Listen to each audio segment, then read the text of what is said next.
नमस्कार मित्रों।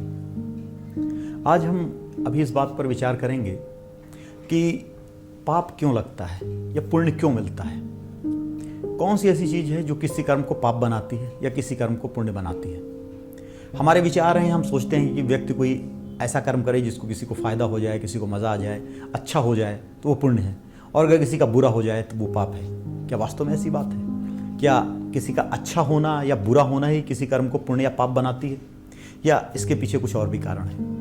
हम एग्जाम्पल लेते हैं। मान लीजिए एक व्यक्ति है, वो एक 5 रुपए का सिक्का एक भिखारी को उछालता है और भिखारी की आंख में लग जाता है और सिक्का उसकी आंख बेचारी की फूट जाती है। किसी से पूछा जाएगा कि ये कर्म पुण्य है कि पाप है, उसको पुण्य लगेगा कि पाप लगेगा, तो लोग कहेंगे पाप लगेगा। दूसरी ओर एक सिनेरियो है कि व्यक्ति एक सिक्का उछालता है भिखारी की ओर, भिखारी उसको उठा लेता है और भोजन कर लेता है, तो फिर पूछा जाए तो लोग कहेंगे अच्छा कर्म है, शुभ कर्म है, उसको पुण्य लगेगा। अब हम इसके और पीछे की कंडीशन में जाते हैं। एक व्यक्ति है जो ये सोचकर भिखारी की ओर सिक्का उछालता है कि इसकी आंख में निशाना मारता है कि इसकी आंख फूट जाए, लेकिन उसका निशाना चूक जाता है और भिखारी उठाकर उसे भोजन कर लेता है। दूसरा व्यक्ति ये सोच कर कि बेचारा भूखा होगा, इसको पैसा दे दूं, मैं उस सिक्का फेंक के देता है और गलती से उसकी आंख में लग जाता है। अब बताइए किस अवस्था में पुण्य लगेगा, किस अवस्था में पाप लगेगा?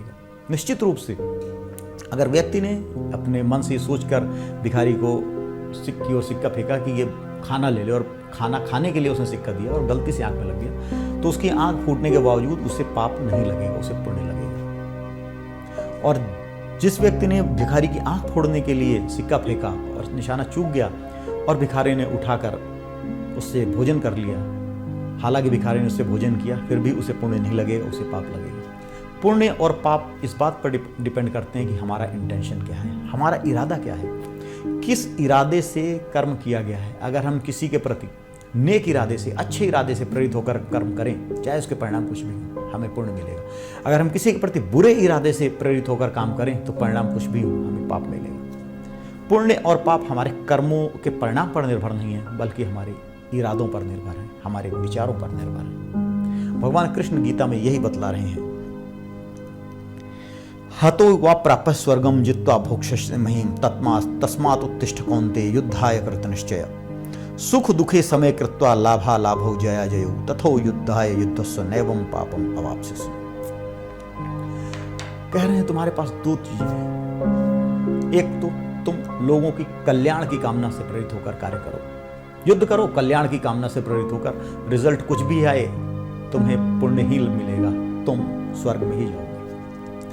दूसरी चीज है कि तुम सुख दुखे समय कृत्वा, सुख और दुख को समान समझो, चाहे सुख मिले चाहे दुख, न तुम्हारे लिए सुख की वैल्यू न दुख, न तुम अपने सुख के लिए काम करो न अपने दुख के लिए काम करो, न किसी को सुख देने के लिए काम करो न किसी को दुख देने के लिए काम करो। लाभा लाभौ जया जियो, न किसी के लाभ के लिए काम करो न किसी के हानि के लिए काम करो, न जीतने के लिए करो न हारने के लिए, न अपनी जीत से डरो न में खुशी मनाओ न हार से डरो।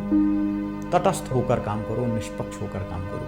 ये ऐसी अवस्था, यह कर्म तुम्हें ऐसी अवस्था में ले जाएगा जो स्वर्ग से भी श्रेष्ठ है, जिसको मोक्ष कहा गया है। तुम अंतरात्मा की एक ऐसी अवस्था में पहुंच जाओगे कि तुम अपने अंदर ही, अपने अंतरात्मा में ही स्वर्ग का अनुभव करोगे। जब व्यक्ति इस अवस्था में पहुंच जाता है, मानसिक अवस्था में पहुंच जाता है कि न वह शुभ कार्य करता न अशुभ करता, न उसे जय की इच्छा होती है न पराजय का भय होता है, न उसे लाभ का लालच होता है न हानि का घबराहट होती है, डर होती है, तब वह एक ऐसी मानसिक स्थिति में पहुंच जाता है जिसे शास्त्रों में समाधि की, ध्यान की अवस्था कहा गया है। भले वह चल रहा हो रास्ते में, हम ये सोचते हैं कि अगर कोई व्यक्ति आंख बंद करके और आसन लगाकर बैठा हुआ है तो वो ध्यान कर रहा है, सड़क में जा रहा है तो हम इधर उधर देख रहा है तो हमें लगता है कि वो घूम रहा है, जरूरी नहीं है। हो सकता है कि ध्यान में बैठा हुआ व्यक्ति बहुत सारी बातें सोच रहा हो और सड़क में जाता हुआ व्यक्ति भी परमात्मा में ही लय हो।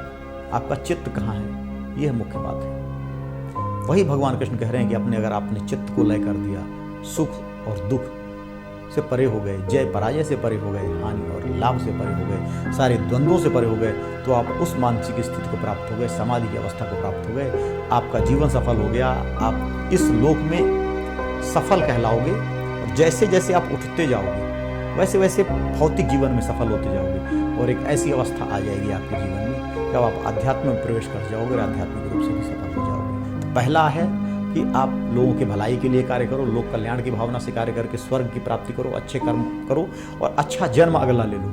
दूसरा है आप इससे भी ऊपर उठ जाओ, सुख और दुख से परे हो जाओ और सीधे प्रभु के रास्ते पर चलो।